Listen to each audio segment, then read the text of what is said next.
आज एक मंदिर की कहानी। एक मंदिर जिसमें सभी लोग पगार पे काम किया करें, चाहे आरती वाला हो, पूजा करने वाला या मंदिर का घंट बजाने वाला।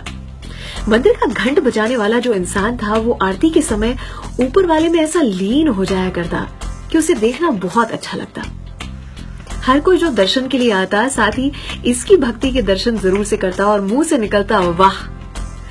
मंदिर के ट्रस्टी ने एक दिन डिसीजन ले लिया कि इस मंदिर में वही लोग काम करेंगे जो पढ़े लिखे हैं, जो अनपढ़ हैं उन्हें नौकरी से निकाल दिया जाएगा। तो इस घंट बजाने वाले इंसान को उसे कैबिन में बुलाया गया और उसे कहा गया कि कल अपनी पगार लेने आ जाना और उसके बाद हमें तुम्हारे काम की जरूरत नहीं होगी। इस इंसान ने कहा कि अरे आप मेरी पढ़ाई लिखाई देख रहे हैं, मेरी भक्ति की शक्ति को तो देखें। लेकिन ट्रस्टी ने एक न सुनी। अगले दिन से जो लोग मंदिर में आते वो भी आरती के समय पर, उन्हें आरती में इतना आनंद न मिलता। उसकी कमी जैसे खलने लगी थी। 7-8 लोगों ने डिसाइड किया और उसके घर पर पहुंचे और उसे सिर्फ इतना कहा कि तुम सिर्फ आरती के समय पर घंट बजाने आ जाया करना। उसने कहा कि मैं ये नहीं कर सकता क्योंकि ट्रस्टी को ऐसा लगेगा कि मैं लालच में आ रहा हूँ, काम की तलाश में आ रहा हूँ, पैसे की लालच में आ रहा हूँ। सभी ने कहा ये भी ठीक है।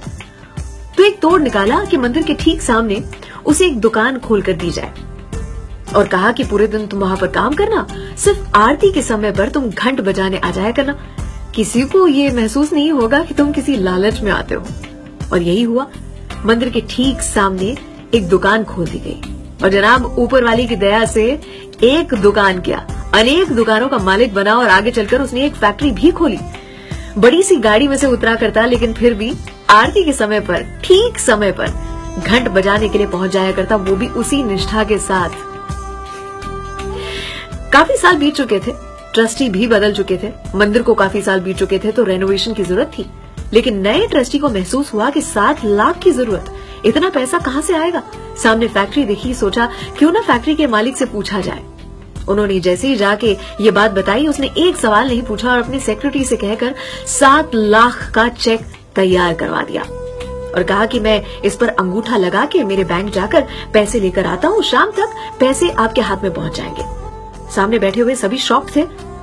उन्होंने पूछा कि आप इतने बड़े आदमी हो, फैक्ट्री के मालिक हो, लेकिन फिर भी आप पढ़े लिखे नहीं हो। इस पर उस इंसान ने क्या जवाब दिया जनाब कि अगर पढ़ा लिखा होता तो आज तक मंदिर में पढ़ा लिखा नहीं हूं तभी इस मुकाम तक पहुंच चुका हूं। वो करवाता गया, मैं करता रहा, सब ऊपर वाले की लीला है।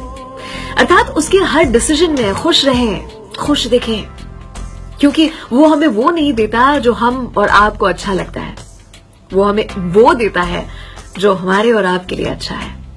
सलाम, दुआ, वणकम, प्रणाम, सत श्री अकाल। केम छो, सारू छे?